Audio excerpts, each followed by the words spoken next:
270, episode 50 kisah Dokja 7. Seluruh tubuh Yo Jong Hyuk gemetar. Saya tidak bisa mati. Aku tidak akan pernah mati di sini. Keinginan putus asa Yo Jong Hyuk sedang disampaikan melalui sudut pandang pembaca Mahatau.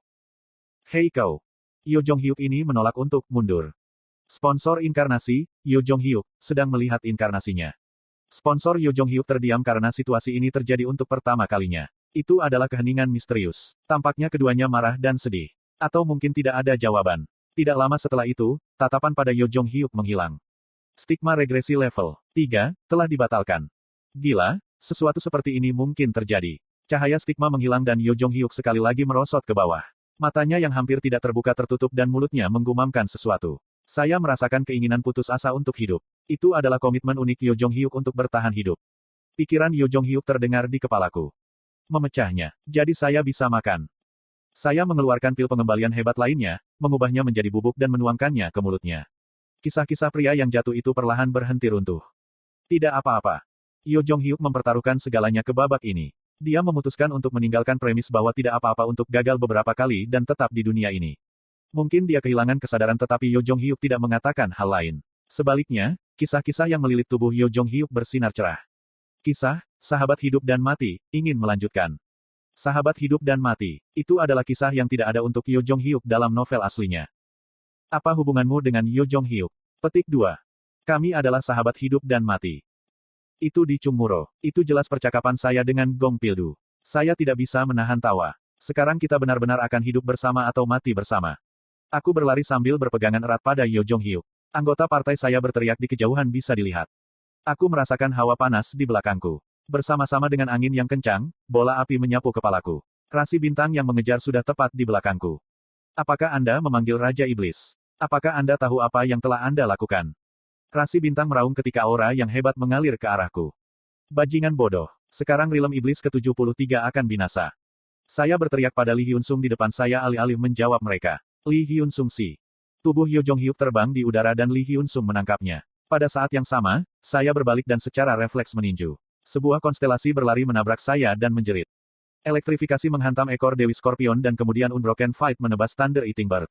Bila iman menyerap kekuatan dan bersinar terang. Darah memercik dan aku melepaskan semua kekuatan elektrifikasi. Jumlah rasi bintang yang mengikutiku adalah 7. Itu adalah angka yang tidak mampu saya beli sendiri. Masalah yang lebih besar adalah bahwa awan gelap di udara menebal. Awan gelap berbondong-bondong seperti pertanda menyeramkan dan bintang-bintang yang bersinar menuju rilem iblis ke-73 menghilang satu persatu. Sebenarnya, inilah sebabnya saya tidak memanggil Asmodes sampai sekarang. Serangkaian petir gelap jatuh dari langit dan rasi bintang yang ketakutan melompat mundur. Percikan terbang di udara dan Raja Iblis turun. Sekarang Asmodes ada di sini, tidak ada yang menahan Raja Iblis lainnya. Sayangnya, Raja Iblis tidak ada di pihak saya. Raja Iblis, pembuat perselisihan, telah muncul di dunia iblis. Raja Iblis, raja yang adalah seorang filsuf tentang mayat, telah muncul di dunia iblis. Pemanggilan tubuh inkarnasi sendirian tampaknya melampaui rasi bintang lainnya. Sekarang tidak ada orang yang bisa membantu saya. The Demon Realm ke-73 merespons cerita Anda. Satu-satunya hal yang bisa saya percayai adalah cerita yang saya buat. Semuanya, mundurlah. Pertahankan kekuatanmu sebanyak mungkin selagi aku membeli waktu. Petik 2. Kemudian salah satu anggota partai menjadi liar. Ada suara menderu dari sisiku. Kepala Departemen NIM. Apa? Han Myungmo mengaktifkan One Leg Swift Runner dan mulai berlari di suatu tempat dengan kecepatan yang luar biasa. Dari arah mana saya berasal? Itu adalah tempat yang berisi Raja Iblis Asmodes. Ahahaha. Raja Iblis Asmodes tertawa riang. Panah cahaya menerpa seluruh tubuhnya dan darah mengalir dari lengannya yang sobek. Namun, hanya perasaan senang dan gembira yang bisa terlihat di wajah gadis kecil itu. Saya senang. Ini menyenangkan. Banyak rasi bintang kehilangan tubuh penjelmaan mereka karena grip berdarah. Namun, masih ada banyak rasi bintang yang tersisa. Raja Iblis pada dasarnya adalah eksistensi yang setara dengan rasi bintang tingkat narasi. Konstelasi normal tidak diketahui tetapi tidak ada peluang bagi Asmodes untuk menang melawan salah satu lokapala, Surya. Surya membuka mulutnya seolah dia tidak bisa mengerti. Aku ingin tahu mengapa, Raja Iblis nafsu dan kemarahan. Ada suara drum raksasa meledak di kejauhan. Mungkin rasi bintang yang mengejar Raja Penyelamatan Iblis mengalami pertikaian terakhir. Surya tidak bisa memahaminya. Mengapa manusia ini masih menolak? Mengapa Raja Iblis berpihak pada manusia? Asmodes tersenyum seolah dia sedikit lelah. Surya mengangkat tangan kirinya dan serangan rasi bintang berhenti. Asmodes, mengapa kamu berpihak pada manusia yang sepele? Berpihak, aku tidak berpihak pada siapapun. Asmodes menyeringai sambil menjilati darah di tangannya. Sepertinya menyenangkan. Kurung siku buka. Menyenangkan. Kamu tidak tahu, apa kisah Raja Iblis Keselamatan. Saya juga melihatnya. Itu adalah cerita umum. Asmodes membuat keributan besar pada kata-kata itu. Hahaha. Surya, Anda pasti kehilangan mata karena semua cahaya yang keluar. Saya katakan sebelumnya, jika Anda ingin menikmati cerita untuk waktu yang lama, jaga penglihatan Anda dengan baik. Kurung siku buka. Saya akui bahwa anak itu baik di antara bintang-bintang baru. Namun, ini adalah level normal di Starstream. Dia belum memiliki cerita tingkat mitos. Surya mengerutkan kening ketika statusnya menyebar. Asmodes masih tertawa. Sebuah cerita tingkat mitos. Anda telah hidup lama tapi Anda masih menilai cerita dari itu. Ini hanya sejarah manusia, tidak diperlukan evaluasi. Semua cerita akhirnya berangkat dari sejarah. Kurung siku buka. Asmodes, kamu bermain-main di asosiasi gurme dan sekarang kamu mengatakan ini. Lalu apakah Anda ingin terus berjalan? Anda pada akhirnya akan kehilangan tubuh inkarnasi Anda. Yah, kurasa. Tapi sebelum itu, rasi bintang itu mempersempit jarak satu langkah pada satu waktu dan Asmodes tiba-tiba membuka mulutnya. Omong-omong Surya, mengapa kamu terobsesi dengan Raja Iblis Keselamatan? Kurung siku buka. Terobsesi. Maksud kamu apa? Bukan hanya kamu tapi Nebula. Benarkan. Sepertinya kamu yang buta. Paling-paling, itu adalah sejarah manusia seperti yang kamu katakan. Namun Anda dan Veda terus berusaha merekrut Raja Iblis Keselamatan. Anda gagal dan sekarang Anda mencoba membunuhnya. Ini tidak persis seperti nebula raksasa. Kurung siku buka kurung siku tutup. Pada titik ini, saya ingin bertanya sesuatu. Mengapa kau melakukan ini? Surya tidak memiliki kata-kata untuk sesaat. Ada emosi halus di wajahnya. Surya buru-buru mengangkat tangan kanannya seolah ingin menyembunyikan perasaannya. Itu adalah tanda bagi rasi bintang untuk menyerang. Saat ini, Asmodes berkata, tunggu, ahaha, hahaha, saya melihat, Surya. Kurung siku buka kurung siku tutup. Aku mendengar tentang apa yang terjadi di asosiasi gurme. Tangan Surya yang terangkat berhenti.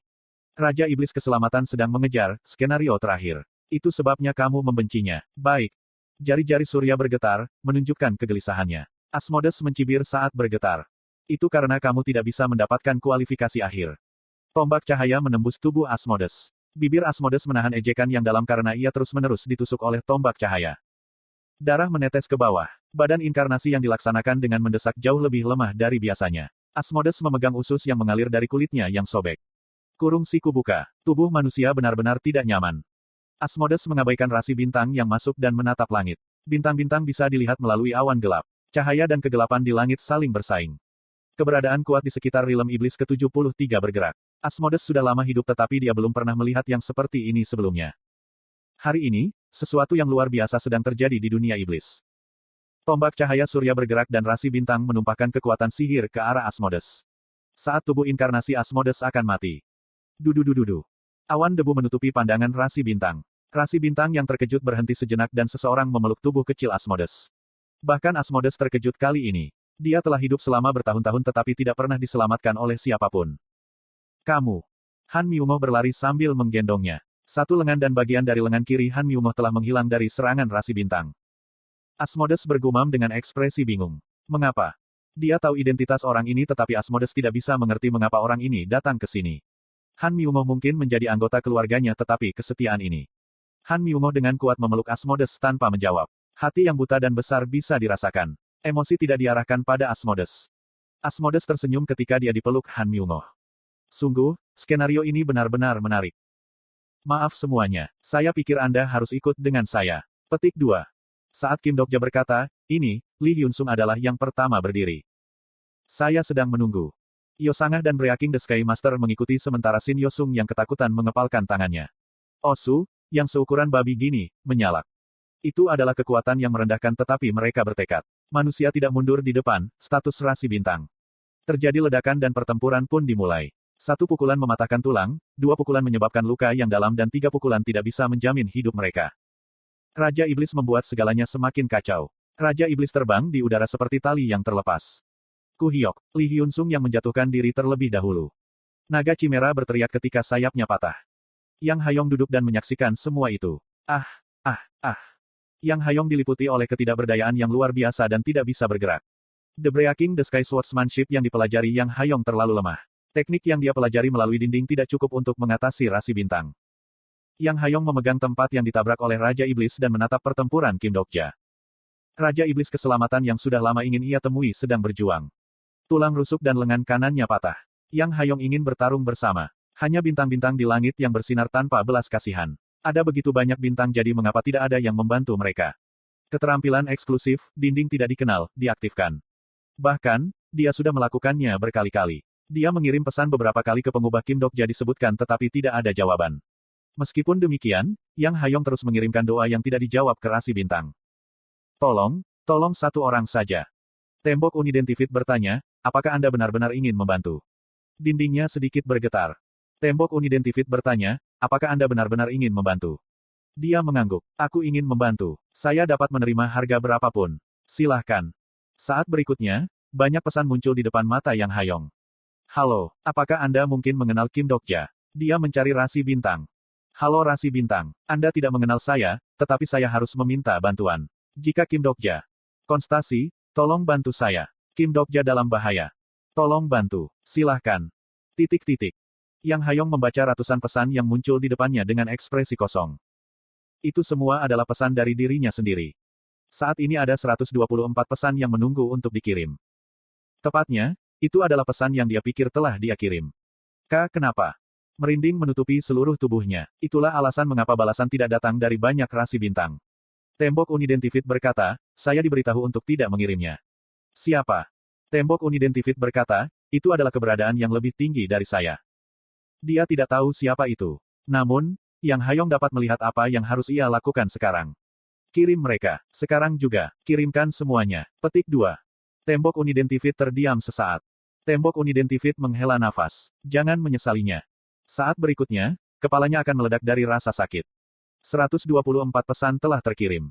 Seperti air yang dilepaskan dari suatu sialan, banyak pesan dilepaskan dari Yang Hayong dan terbang melalui langit. Waktu berlalu. 1 menit, 2 menit. Yang Hayong menatap langit tanpa melepaskan rentetan harapan. Rasi bintang, Maitreya bermata satu, telah memasuki saluran. Lalu seseorang menjawab, mirip dengan hujan meteor, suara orang yang memasuki saluran tidak berhenti. Rasi, Brush Swamp Predator, telah memasuki saluran. Rasi bintang, Seo Ae Ilpil, telah memasuki saluran. Rasi bintang, First Spiritualist of Joseon, telah memasuki saluran. Rasi bintang, pedang pertama Goryo, telah memasuki saluran. Rasi bintang planet kecil telah memasuki saluran. Keseimbangan langit yang berubah-berubah dan Yang Hayong mendengarkan semua pesan dengan gembira dan putus asa. Rasi, Secretive Plotter, telah memasuki saluran. TL, Rainbow Turtle.